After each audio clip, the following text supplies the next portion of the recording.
بسم اللہ الرحمن الرحیم۔ السلام علیکم۔ عرب اور خصوصاً قریش یعنی بنی اسماعیل ظہور اسلام کے ہزاروں برس پہلے سے تجارت پیشہ تھے۔ حضرت صلی اللہ علیہ وآلہ وسلم کے جد اعلیٰ نے قبائل عرب سے تجارتی معاہدے کر کے اس خاندانی طریقہ اکتساب کو اور زیادہ مستحکم اور باقاعدہ کر دیا تھا۔ حضرت صلی اللہ علیہ وآلہ وسلم کے چچا حضرت ابو طالب بھی تاجر تھے۔ حضرت ابو طالب کے ساتھ آپ بچپن میں بھی بعض تجارتی سفر کر چکے تھے، جس سے ہر قسم کا تجربہ حاصل ہو چکا تھا۔ آپ صلی اللہ علیہ وآلہ وسلم کے حسن و معاملے کی شہرت ہر طرف پھیل چکی تھی۔ لوگ عموماً اپنا سرمایہ کسی تجربہ کار اور امین شخص کے ہاتھ میں دے کر اس کے منافع میں شرکت کر لیتے تھے۔ حضور اقدس صلی اللہ علیہ وآلہ وسلم بھی خوشی کے ساتھ اس طریقے کو منظور فرماتے تھے۔ تجارت کے غرض سے شام، بصرہ اور یمن کے متعدد سفر آپ صلی اللہ علیہ وآلہ وسلم نے کیے تھے۔ حضرت خدیجہ رضی اللہ تعالیٰ عنہ ایک معزز خاتون تھی۔ ان کا سلسلہ نسب 5ویں پشت میں حضرت صلی اللہ علیہ وآلہ وسلم کے خاندان سے ملتا ہے۔ ان کی 2 شادیاں پہلے ہو چکی تھیں، اب وہ بیوہ تھیں۔ چونکہ نہایت شریف النفس اور پاکیزہ اخلاق تھیں، جاہلیت میں لوگ ان کو طاہرہ کے نام سے پکارتے تھے۔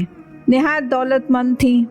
جب اہل مکہ کا قافلہ تجارت کو روانہ ہوتا تھا تو اکیلا ان کا سامان تمام قریش کے برابر ہوتا تھا۔ اللہ کے رسول صلی اللہ علیہ وسلم کی عمر ابھی 25 برس کی ہو چکی تھی۔ قومی کاموں میں آپ صلی اللہ علیہ وآلہ وسلم شریک ہو چکے تھے۔ تجارت کے کاروبار کے ذریعے سے لوگوں کے ساتھ معاملات پیش آتے تھے۔ اس بنا پر آپ صلی اللہ علیہ وآلہ وسلم کے حسن معاملہ، راست بازی، صدق و دیانت، پاکیزہ اخلاقی کی عام شہرت ہو چکی تھی۔ یہاں تک کہ زبان خلق نے آپ صلی اللہ علیہ وآلہ وسلم کو امین کا لقب دے دیا تھا۔ حضرت خدیجہ رضی اللہ تعالیٰ عنہ نے ان سب صفات کے پیش نظر حضور اقدس صلی اللہ علیہ وآلہ وسلم کے پاس پیغام بھیجا کہ آپ صلی اللہ علیہ وآلہ وسلم میرا مال تجارت لے کر شام کو جائیں۔ جو معاوضہ میں اوروں کو دیتی ہوں، آپ صلی اللہ علیہ وآلہ وسلم کو اس کا مضاعفت دوں گی۔ حضرت صلی اللہ علیہ وآلہ وسلم نے قبول فرمایا اور مال تجارت لے کر بصرے تشریف لے گئے۔ حضور نبی کریم صلی اللہ علیہ وآلہ وسلم کی صداقت و دیانت کی عالمگیر دھوم کی وجہ سے اول حضرت خدیجہ رضی اللہ تعالیٰ عنہ نے اور سوداگروں کی طرح آپ صلی اللہ علیہ وآلہ وسلم کو اپنا شریک تجارت بنایا، اور پھر آپ صلی اللہ علیہ وآلہ وسلم کے اخلاق و دیانت، شرافت و پاک بازی، منافع کی کثرت اور مال تجارت کی برکت نے زیادہ گرویدہ بنا دیا۔ حضرت خدیجہ رضی اللہ تعالیٰ کا غلام نستورہ جو سفر میں آپ صلی اللہ علیہ وآلہ وسلم کے ساتھ رہتا تھا، واپسی پر جب آپ صلی اللہ علیہ وآلہ وسلم کے فضائل و کمالات اور کرامات و بزرگیاں بیان کرتا تو حضرت خدیجہ رضی اللہ تعالیٰ عنہ کے شمع عقیدت و محبت پر شیشے کا کام دیتا تھا۔ آخر کار درخواست کی کہ میرا کاروبار بہت پھیلا ہوا ہے، تمام کام آپ صلی اللہ علیہ وآلہ وسلم سنبھالیے اور سارا کاروبار آپ صلی اللہ علیہ وآلہ وسلم خود ذمہ دارانہ حیثیت سے چلائیں۔ محترم حضرت ابو طالب نے حضرت خدیجہ رضی اللہ تعالیٰ عنہ کی سفارش کی اور آپ صلی اللہ علیہ وآلہ وسلم نے منظور فرما لیا۔ چنانچہ آپ صلی اللہ علیہ وآلہ وسلم ملک التجار کی حیثیت سے نہایت ذمہ داری کے سے تجارت کرتے رہے۔ حضرت خدیجہ رضی اللہ تعالیٰ کا گھر بار آپ صلی اللہ علیہ وآلہ وسلم کے فضائل حمیدہ سے زر و جوہر کا خزانہ بن رہا تھا، تو حضرت خدیجہ رضی اللہ تعالیٰ عنہ کا سینہ آپ صلی اللہ علیہ وآلہ وسلم کے عقیدت و محبت کے آبدار موتیوں کا گنجینہ بنتا جا رہا تھا۔ جو معاملات اور تعلقات بڑھتے چلے گئے اور حضرت خدیجہ رضی اللہ تعالیٰ عنہ کو آپ صلی اللہ علیہ وآلہ وسلم کے فضائل حمیدہ کا علم ہوتا رہا اور دریائے عقیدت میں جوش و طلاتے بڑھتا رہا، اور بالآخر اپنی تمام تر سرداریوں اور مرتبوں کو آپ صلی اللہ علیہ وآلہ وسلم قدم پر نچھاور کر کے خود شادی کی درخواست کی، جو حضرت ابو طالب کی وساعت سے منظور ہوئی۔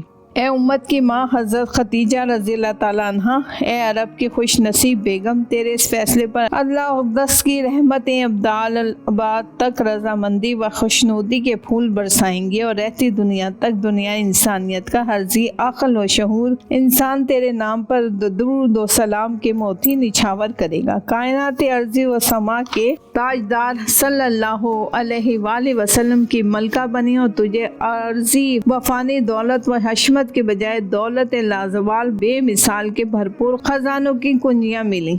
اے غربت و افلاس کی آڑ لے کر میدان ترقی سے راہ چرانے والوں، آؤ دیکھو حضرت حلیمہ رضی اللہ تعالیٰ عنہ کی بکریاں چرانے والا، حضرت ابو طالب کے ریوڑ کی غلہ بانی کرنے والا بے کس یتیم صلی اللہ علیہ وآلہ وسلم آج ملک التجار ہے۔ سارے عرب میں ہی نہیں بلکہ خرب و جوار کے ممالک میں بھی اس کی عزت و شہرت کا طوطی بول رہا ہے۔ وہ یتیم آج کہتر و مہتر کا سردار ہے۔ بڑے بڑے عمرہ اور معزز ہستیاں اس کے آگے پانی بھرتی ہیں۔ اپنی اعلیٰ ہمتی، جواں مردی، جفا کشی اور محنت سے وہ درجہ بلند حاصل کیا کہ سلاطین عالم تو لوگوں کی گردنوں پر حکومت کرتے ہیں، مگر یہ حضرت ابو طالب کی بکریوں کا چرواہا دلوں پر حکومت کرتا ہے۔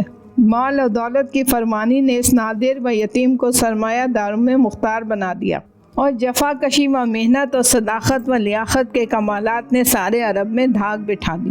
عالم انسانیت کے ناداروں، یتیموں، بے کسوں اور غریبوں کو پیغام ترقی دینے والا، مردہ دلوں میں حیات تازہ کی روح مقدس پھونکنے والا حضرت آمنہ کا جایا آج بھی رہنمائی کر رہا ہے کہ مایوسی کفر ہے، پست ہمتی و نادیت و کمینگی ہے۔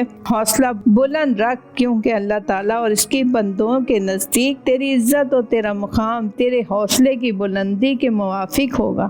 اس باپ کے فقدان پر نظر کرنا کم حوصلہ لوگوں کا کام ہے۔ ماحول کے مایوس کن حالات کو دیکھ کر ہاتھ پر ہاتھ رکھ کر بیٹھ جانا مردانگی کے خلاف ہے۔ ہمت جواں مردی سے کام لو۔ جزاک اللہ۔